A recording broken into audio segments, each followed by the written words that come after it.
नमस्कार दोस्तों, स्वागत है आप सभी का हमारे इस यूट्यूब चैनल बियॉन्ड बेयरएक्ट्स में। जैसा कि आप सभी को मालूम है, लैंड लॉस का हम लोग सीरीज़ चला रहे हैं, लेक्चर्स कर रहे हैं। इसमें हम लोगों ने यूपी टेनेंसी एक्ट 2021 कंप्लीट कर लिया है। उसके बाद UP urban planning and development act को हम लोगों ने स्टार्ट किया। आज ये उस सीरीज़ का हमारा लेक्चर 2 है। तो लेक्चर 1 हम लोग पढ़ चुके हैं, जिसमें हम लोगों ने इंट्रोडक्शन की बात करी थी। लेक्चर 2 में हम लोगों देखेंगे कि डिक्लेरेशन कैसे होता है डेवलपमेंट एरिया का, कॉन्स्टिट्यूशन कैसे होता है डेवलपमेंट अथॉरिटी का, एडवाइजरी काउंसिल क्या होता है, स्टाफ क्या होता है, ये सारी चीज़ें हम लोग इसमें बेसिक्स जो हैं वो डिस्कस करेंगे। यहाँ से डायरेक्ट आपका क्वेश्चन आ जाता है, जैसे सेक्शन 3 है ये, सेक्शन 3, सेक्शन 4, तो डायरेक्ट क्वेश्चन पूछ दिया जाता है, डिक्लेरेशन कहाँ होगा डेवलपमेंट अथॉरिटी का, या फिर कॉन्स्टिट्यूशन कैसे होता है डेवलपमेंट अथॉरिटी का, इसके मेंबर्स कितने होते हैं। तो ये आपसे डायरेक्टली मेंस में सवाल अक्सर पूछा जाता है। पीवाईक्यूज अगर आप देखेंगे तो ये क्वेश्चंस आपको देखने को ज़रूर मिलेंगे। तो अगर मोटा-मोटा देखा जाए, हम लोग कौन-कौन सेक्शन कवर करेंगे आज? सेक्शन 3 से लेके 6 तक हम लोग आज कवर करने जा रहे हैं। तो चलिए शुरू करते हैं। What we are going to cover, सबसे पहले कवर करेंगे सेक्शन नंबर 3, जिसमें दिया गया है डिक्लेरेशन। फिर समझेंगे फ्लो चार्ट के थ्रू डिक्लेरेशन टू डेवलपमेंट। उसके बाद देखेंगे कॉन्स्टिट्यूशन कैसे होता है डेवलपमेंट अथॉरिटी का, कैरेक्टरिस्टिक्स क्या-क्या हैं इसकी, कंपोजिशन क्या-क्या है, म्युनिसिपल कॉर्पोरेशन जब बड़ा एरिया होता है तब फिर क्या होता है, स्मॉलर अर्बन एरिया के लिए क्या होता है, ऑब्जेक्टिव्स क्या-क्या हैं डेवलपमेंट अथॉरिटी के, स्टाफ कैसा अपॉइंट होगा 5-5 को, और एडवाइजरी काउंसिल हम लोग पढ़ते हैं। तो सबसे पहले हमारा आता है सेक्शन नंबर 3, यहीं से हमारा ये एक्ट जो है ये स्टार्ट होता है। This is the starting point. अब क्योंकि स्टार्टिंग पॉइंट इसलिए क्योंकि स्टेट गवर्नमेंट जो है वो सबसे पहले यहीं पे ही डिक्लेयर करेगी कि इस एरिया को हमें नीड लग रही है कोई डेवलपमेंट एरिया में कन्वर्ट करने की, यहाँ डेवलपमेंट की बहुत ज़्यादा ज़रूरत है। तो इस वजह से यहाँ पे हम लोग इसको काम स्टार्ट करेंगे।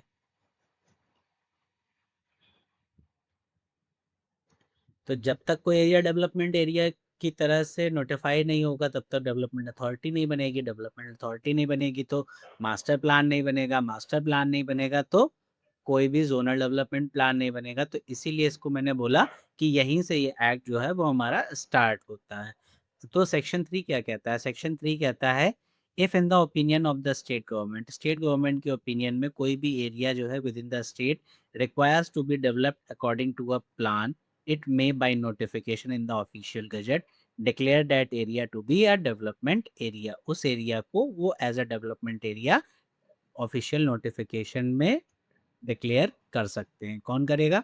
किसके पास पावर है? स्टेट गवर्नमेंट के पास।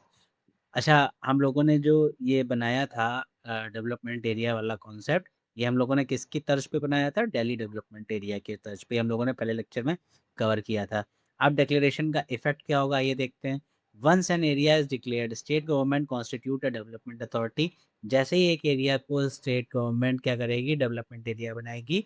उसके लिए कॉन्स्टिट्यूट किया जाएगा डेवलपमेंट अथॉरिटी को for that area under section 4। The development authority then takes charge on all plan development in that area. उस एरिया के अंदर जितना भी अब डेवलपमेंट होगा उसकी चार्ज, उसका कमांड कौन ले लेगा?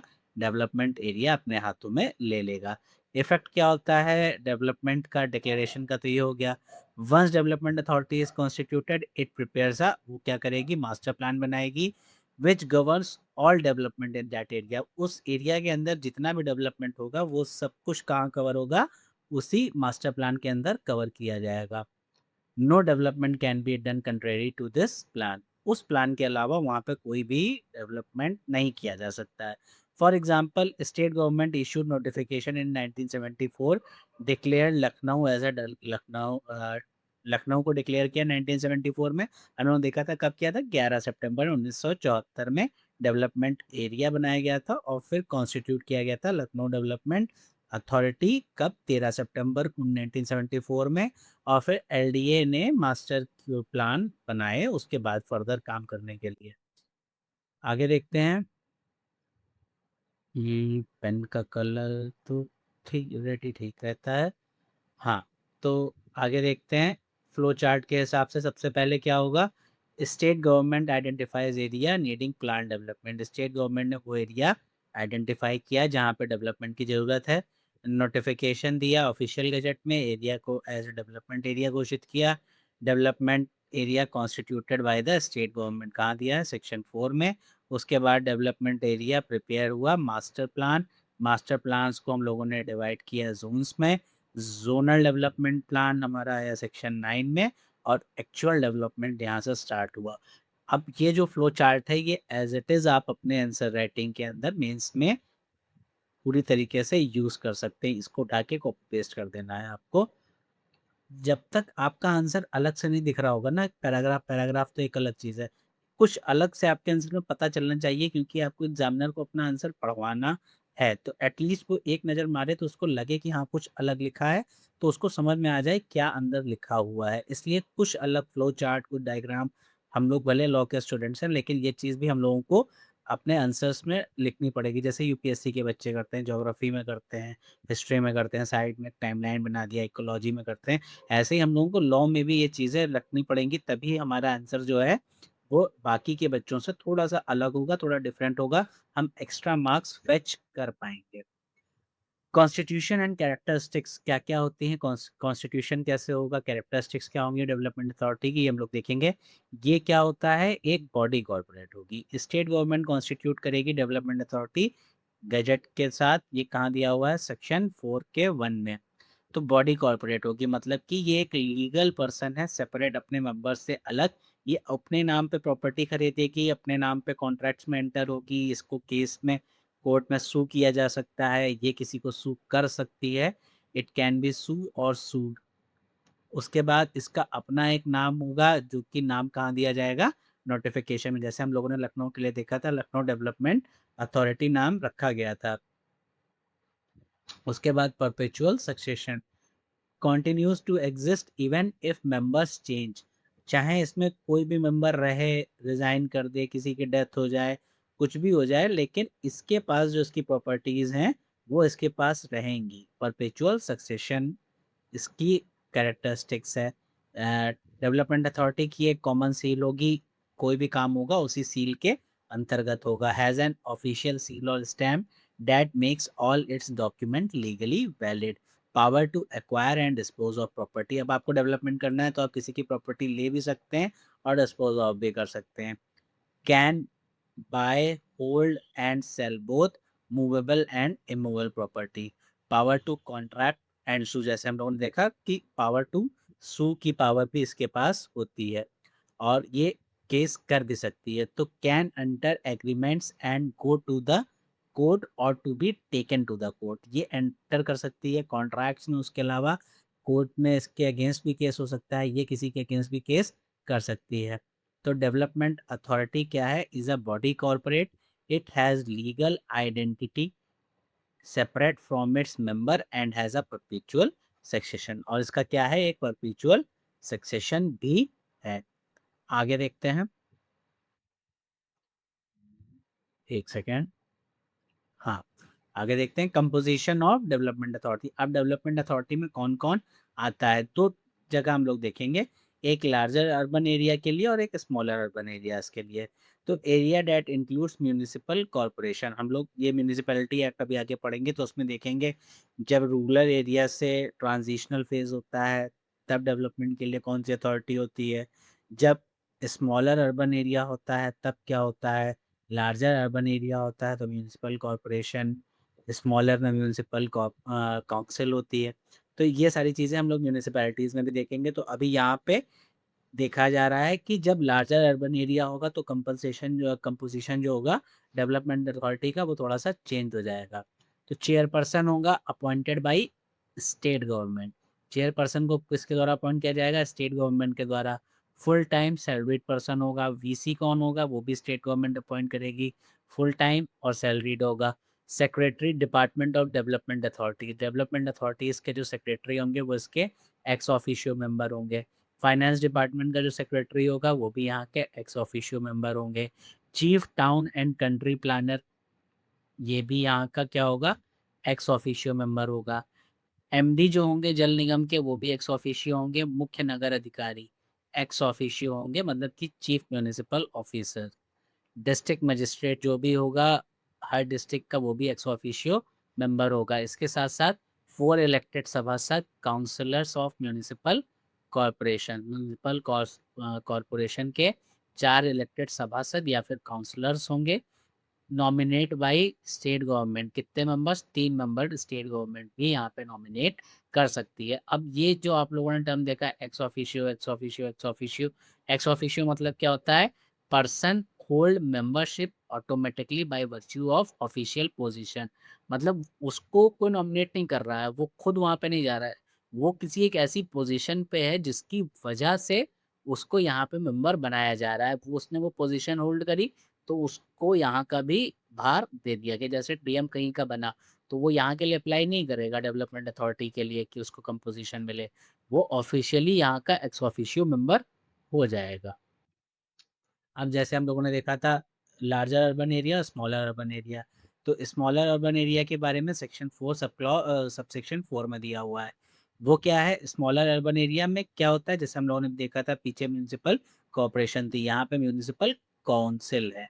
तो यहाँ पे नो म्यूनिसिपल कॉरपोरेशन यहाँ पे नहीं होगी। चेयरपर्सन होंगे इसमें स्मॉलर अर्बन एरियाज में, वाइस चेयरपर्सन होंगे वही स्टेट के द्वारा अपॉइंट किए गए। मिनिमम 5 से लेके मैक्सिमम 11 मेंबर यहाँ पे टोटल होंगे। एटलीस्ट 1 मेंबर जो होगा वो म्यूनिसिपल बोर्ड से होगा। जो म्यूनिसिपल बोर्ड है एक सदस्य वहां से होगा।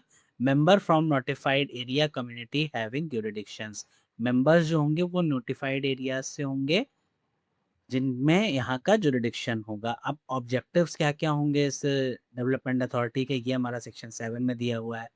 एक्वायर कर सकते हैं, होल्ड कर सकते हैं, मैनेज कर सकते हैं और डिस्पोज ऑफ कर सकते हैं कोई भी लैंड या फिर कोई भी अदर प्रॉपर्टी को। उसके अलावा carry out building, engineering, mining and other operations. अब डेवलपमेंट अथॉरिटी है साफ सीधी सी बात है भाई, ज़मीन होल्ड करेगी, एक्वायर करेगी। कोई बिल्डिंग हम लोगों ने पहले उसमें देखा था, to erect a building, building operations, ये सारे टर्म्स हम लोगों ने समझे थे। तो बेसिक सी बात है, उसका काम ही यही है कि भाई बिल्डिंग बनाएगी, इंजीनियरिंग कुछ होगा, माइनिंग का काम होगा, एग्जीक्यूट करना। अब जब बिल्डिंग बनाओगे सारी चीज़ें करोगे तो वहाँ पे पानी की सप्लाई आपको देखना है, इलेक्ट्रिसिटी का काम आपको देखना है। बिल्डिंग बनी है, घर बना रहे हो, सीवेज होना चाहिए प्रॉपर। तो क्या बोलते हैं, जो बेसिक एमिनिटीज़ हैं, रोड है, खंबे लगे हैं, लाइट पास हो रही है कि नहीं हो रही है, ये सारी बेसिक एमिनिटीज़ हैं। तो जितनी भी चीज़ें जनरली नेसेसरी होंगी डेवलपमेंट के लिए, वो सारा काम किसको करना होगा? वो सारा का सारा काम ऑब्जेक्टिव होगा डेवलपमेंट अथॉरिटी का। ये कहाँ पे मेंशन है? सेक्शन 7 के अंदर मेंशन है। कुछ भी बहुत रॉकेट साइंस वाला नहीं है, एक बेसिक सा है। आपको अपना एरिया उठाइए ना, आपका घर है जहाँ पे, वहाँ पे क्या चाहिए आपको? सीवेज होना चाहिए, क्लियर होना चाहिए। आपके आसपास का काम जो है वो कैसा हो रहा है? सही हो रहा है? घर में पानी आ रहा है? आ रहा है। तो ये सारी बत्ती आ रही है, खंभों पे लाइट लगी है, ये सारी ज़िम्मेदारी किसकी होती है? अगर आपके यहाँ पार्षद है तो आपके यहाँ के एरिया के पार्षद की ज़िम्मेदारी है। तो वही चीज़ है डेवलपमेंट अथॉरिटी के अंदर, ये सारी चीज़ें हम लोग देखते हैं। आगे बढ़ते हैं, स्टाफ ऑफ द अथॉरिटी। ये डेवलपमेंट अथॉरिटी है, इसका स्टाफ कैसे बनाया जाएगा? How development authority appoint its officers and employees. Section 5(1) में दिया गया है, एक सेक्रेटरी और होंगे हमारे सीएओ साहब। सीएओ साहब मतलब चीफ अकाउंट ऑफिसर्स। तो स्टेट गवर्नमेंट अपॉइंट करेगी उसको, जो भी सुटेबल पर्सन लगेगा सेक्रेटरी और सीएओ के लिए। They exercise power and perform duties, ये एक्सरसाइज करेंगे पावर और परफॉर्म करेंगे duties as by the regulation, या तो जो रेगुलेशंस हैं डेवलपमेंट अथॉरिटी के उसके अकॉर्डिंग, या फिर जो इनको डेलीगेट करा जाएगा किसके द्वारा, या तो अथॉरिटी के द्वारा या फिर वाइस चेयरपर्सन के द्वारा। अब सेक्शन 5(2) क्या बताता है? अदर ऑफिसर्स और एम्प्लॉयज, उनका क्या सिनेरियो है? द अथॉरिटी में appoint such member of officer and employees as necessary. Efficient performance के लिए उनको जितने भी मेंबर्स की जरूरत होगी, ऑफिसर्स एम्प्लॉयज की जरूरत होगी, उतने वो क्या बोलते हैं, रख सकते हैं। अब आगे देखते हैं क्या सेक्शन 5 है। ये सेंट्रलाइज सर्विस स्पेशल प्रोविजन है। स्टेट गवर्नमेंट में create development authority centralise service. Centralise service मतलब है, अब जैसे कहीं पे डेवलपमेंट अथॉरिटीज हैं तो इन सब के लिए कॉमन स्टाफ अपॉइंट कर दिया जाएगा। आज उसका ट्रांसफ़र यहाँ कर दिया गया, कल उसका वहाँ कर दिया गया। तो इस तरीके से एक सेंट्रलाइज सर्विस बनाई जाएगी, सेक्शन 5(a) के अंदर बनाया गया है। One pool of staff for all authorities. Staff from this pool can be transferred from one development authority to another. एक डेवलपमेंट अथॉरिटी से दूसरे डेवलपमेंट अथॉरिटी में इस स्टाफ को ट्रांसफर किया जा सकता है। स्टेट गवर्नमेंट प्रिस्क्राइब करेगा recruitment conditions and service terms from this staff. State government बताएगा कि क्या कंडीशंस होंगी, कितने समय के लिए सर्विस होगी, ये सारी चीज़ें ज़िम्मेदारी किसकी हो जाएगी, स्टेट गवर्नमेंट की हो जाएगी। गवर्न किसके द्वारा किया जा रहा है, UP development and authority centralise service rule 1985 के द्वारा इसको गवर्न किया जाएगा। तो 5 में हम लोगों ने देखा स्टाफ ऑफ अथॉरिटीज़, 5 हम लोगों ने देखा एक स्पेशल प्रोविजन है जो कि सेंट्रलाइज सर्विस के बारे में बात करता है। अब सेंट्रलाइज सर्विस के बारे में कुछ इंपॉर्टेंट चीज़ें हम लोग देखते हैं, जैसे कि when centralised services are created, जब सेंट्रलाइज्ड सर्विस क्रिएट की जाएंगी तो एग्जिस्टिंग डेवलपमेंट अथॉरिटी का जो स्टाफ है उसके पास क्या ऑप्शन रह जाएंगे, 3 ऑप्शन। या तो वो सेंट्रलाइज्ड सर्विस में अपने आप को अब्सॉर्ब कर ले या रिफ्यूज कर दे, या फिर डीम प्रोविजन हो जाएगा। तो देखते हैं अगर अब्सॉर्ब कर लेता है तो क्या कहता है, employee accepts merger into centralised services prior service period is counted. जब वो डेवलपमेंट अथॉरिटी में था तब जितना पीरियड उसका होता था, काम किया था उसने, वो भी एज एक्सपीरियंस यहाँ पे काउंट किया जाएगा। Seamless transition, no break in the services, इस ट्रांजिशन को सीमलेसली किया जाएगा। कोई ये नहीं दिखाया जाएगा कि आप जब वहाँ से यहाँ तक शिफ्ट किए बीच में कुछ ब्रेक हुआ है। अगर एम्प्लॉय रिफ्यूज करता है ज्वाइन करने के लिए तो must decide with in 3 months, जिस दिन से सेंट्रलाइज सर्विसेज का क्रिएशन हुआ तब से 3 दिन के अंदर, 3 महीने के अंदर आपको बताना होगा। रिजल्ट क्या होगा, अगर आपने रिफ्यूज कर दिया सर्विस आपकी टर्मिनेट हो जाएगी, plus 3 month salary as compensation आपको दे दिया जाएगा।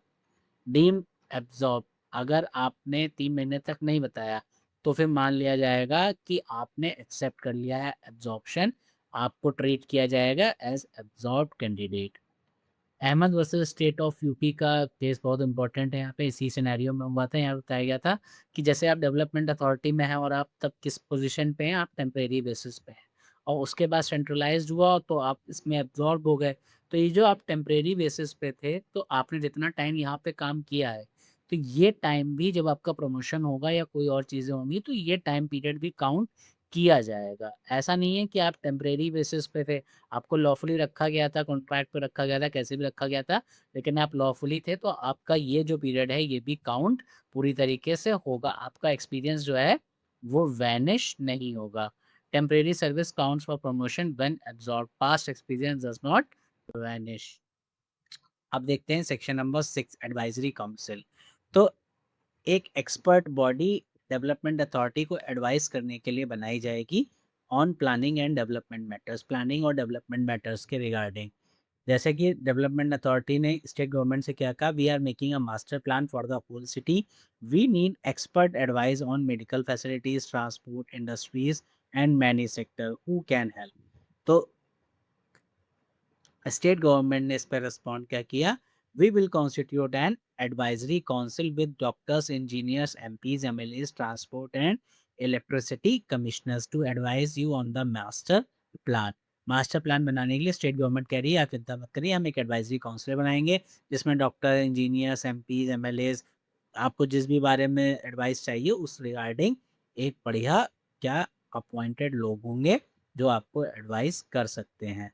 Advice development authority on master plan preparation and planning matters, इसका प्लान ये होगा एडवाइस करना डेवलपमेंट अथॉरिटी को मास्टर प्लान, प्रिपरेशन और planning matters. State government if it thinks fit, ये स्टेट गवर्नमेंट के द्वारा क्रिएट किया जाएगा तो स्टेट गवर्नमेंट को सही लगता है। प्रेसिडेंट चेयरमैन जो होगा डेवलपमेंट अथॉरिटी का वही यहाँ का एक्स ऑफिशियो चेयरमैन हो जाएगा। मीटिंग्स कितनी होंगी इसकी, एटलीस्ट ट्वाइस पर ईयर यहाँ पे मीटिंग होगी। कहाँ दिया हुआ है, सेक्शन 6 क्लॉज सबसेक्शन 3 में। नेचर क्या होगा, एडवाइजरी है only, development authority not bound to follow the advice, development authority जो है वो बाउंड नहीं है इनकी एडवाइस मानने के लिए। अब देखते हैं सेक्शन 6(1), स्टेट गवर्नमेंट, भाई देखो मे कॉन्स्टिट्यूट है एडवाइजरी काउंसिल, बाउंड नहीं किया जा सकता, डिस्क्रिशनरी पावर है, ये यहाँ से हमको पता चलता है। आई होप आप लोग ने बेयर एक्ट जो लेके पढ़ रहे होंगे। बाकी नोट्स यहाँ से बनाते हुए चलिए, अगर आपको नोट्स चाहिए तो ये नोट्स आपको टेलीग्राम के ग्रुप पे मिल भी जाएंगे, उसका कोई इशू नहीं है, लेकिन बेयर एक्ट हाथ में रखिए, सारी चीज़ें क्लियरली देखते रहिए। अब advisory council members section 6 clause subsection 2 में कौन कौन से मेंबर्स हैं यहाँ पे, चेयरमैन होगा भी हम लोगों ने देखा ex officio also president of advisory council, chief town and country planner and chief engineer भी यहाँ के सदस्य होंगे। डायरेक्टर जो होगा medical and health services Uttar Pradesh का, वो भी यहाँ का एक्स ऑफिशियो होगा, या फिर उसकी जगह पे कोई नॉमिनी भी हो सकता है, लेकिन वो डिप्टी डायरेक्टर से नीचे का नहीं होना चाहिए। Other than that 4 representative of local authorities with in a district development authorities limit, जो कि इलेक्टेड होंगे फॉर 3 साल के लिए। ट्रांसपोर्ट कमिश्नर जो हो गया, या फिर nominee not below the deputy transport commissioner, ये सब एक्स ऑफिशियो होंगे। अब आगे देखते हैं, चेयरमैन होगा किसका, स्टेट इलेक्ट्रिसिटी बोर्ड, या फिर वो किसी को नॉमिनेट कर दे, ये भी एक्स ऑफिशियो।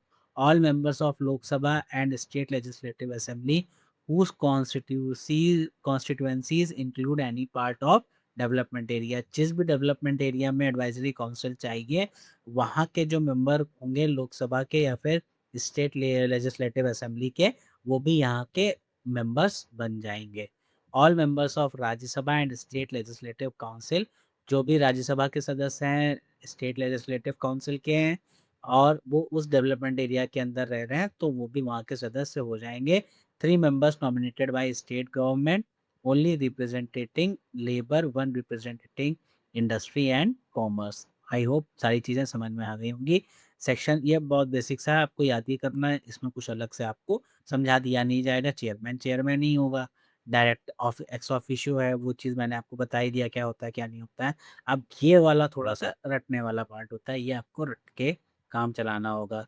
सेक्शन 6(3) में क्या बोला गया है, advisory council shall meet at least twice a year, कितनी बार मिलेंगे, 2 बार मिलेंगे, और as when called by the chairman, और या तो फिर चेयरमैन आपको जितनी बार बुलाए आपको मिलना पड़ेगा। आगे देखते हैं क्विक रिवीजन हम लोगों ने लेक्चर 2 में क्या क्या पढ़ा। तो डिक्लेरेशन होगा डेवलपमेंट एरिया का, सेक्शन 3 में दिया गया है। स्टेट गवर्नमेंट का ओपिनियन होगा, गजट नोटिफिकेशन होगा, area becomes development area constitution के लिए। Section 4 subsection 1 state government constitute करेगा कोई भी डेवलपमेंट एरिया। डेवलपमेंट अथॉरिटी जो है बॉडी कॉर्पोरेट है। 6 कैरेक्टरिस्टिक्स, परपेचुअल सक्सेशन, कॉमन सी सू हो सकती है, या उसको कोई केस किया जा सकता है उसके ऊपर। कंपोजिशन हमने देखा लार्जर मतलब म्यूनसिपल कॉर्पोरेशन 4(3) में, chairman, VC, secretaries, TM 4, councillor 3, state government nominees ex officio. Smaller मतलब कि म्यूनसिपल काउंसिल के रेफरेंस में चेयरपर्सन होगा, वीसी होगा, मिनिमम 5 टू मैक्सिमम 11 मेंबर्स होंगे। उसके अलावा ऑब्जेक्टिव हम लोगों ने देखा सेक्शन 7 में दिया था, acquired land, carry out operations, water, electricity, sewage, generally जो भी चीज़ें रहने के लिए बेसिक अमेनिटीज़ चाहिए वो सारी प्रोवाइड करी जाएंगी। स्टाफ सेक्रेटरी एंड सीईओ साहब जो होंगे वो 5(1) में दिया है, अपॉइंट किया जाएगा स्टेट गवर्नमेंट के द्वारा। सेंट्रलाइज सर्विसेज 5(a) में दिया है, सिंगल पूल बनाया जाएगा, एक डिस्ट्रिक्ट अथॉरिटी से दूसरे डिस्ट्रिक्ट अथॉरिटी में ट्रांसफ़र किया जा सकता है। स्टाफ ऑप्शंस 5(a) एब्जॉर्ब हो सकता है, रिफ्यूज़ कर सकता है 3 महीने के अंदर। अगर रिस्पॉन्स नहीं किया तो मान लिया जाएगा डीम्ड आपने एब्जॉर्ब हो गए हैं, आपने मान लिया है कि आप सेंट्रलाइज्ड उसका सर्विसेज का हिस्सा हैं। उसके बाद एडवाइजरी काउंसिल 6(1) में डिस्क्रिशनरी है, स्टेट गवर्नमेंट चाहे तो कॉन्स्टिट्यूट कर सकती है या नहीं भी कर सकती है। एडवाइजरी काउंसिल मेंबर 6(2) में 9 कैटेगरीज A to I हम लोगों ने देखी सारी पढ़ी। एडवाइजरी काउंसिल मीटिंग 2 बार होगी एटलीस्ट, चेयरमैन या फिर जब भी बुलाए। इसके बाद के लेक्चर में हम लोग मास्टर प्लान और जोनल डेवलपमेंट प्लान करेंगे, जो कि सबसे ज़्यादा इम्पॉर्टेंट है, इस एक्ट का पार्ट है, जो कि हमारा सेक्शन 8 सेक्शन 9 ये सारी चीज़ें डिस्कस करता है, जहाँ से इस एक्ट से क्वेश्चन बनता ही बनता है। तो ये टॉपिक हमारे सारे कवर हो गए हैं। आई होप आपको अगर कोई डाउट ना हो, अगर कोई डाउट हो भी रहा है तो भी आप कमेंट में ड्रॉप कर सकते हैं, कोई इशू नहीं है। और ऐसे ही पढ़ते रहिए, एग्ज़ाम्स एलएलबी के एग्ज़ाम्स तो पास में ही हैं, बाकी यूपी जुडिशरी तो आता ही रहेगा, आता ही है हर साल। हम लोगों के पास यही होप रहता है, जब तक हो नहीं जाता यही मान के हमको चलना है कि जल्दी से जल्दी हो रहा है, एटलीस्ट तैयारी तो पूरी रखनी है। चलिए नेक्स्ट लेक्चर में मिलते हैं, थैंक यू।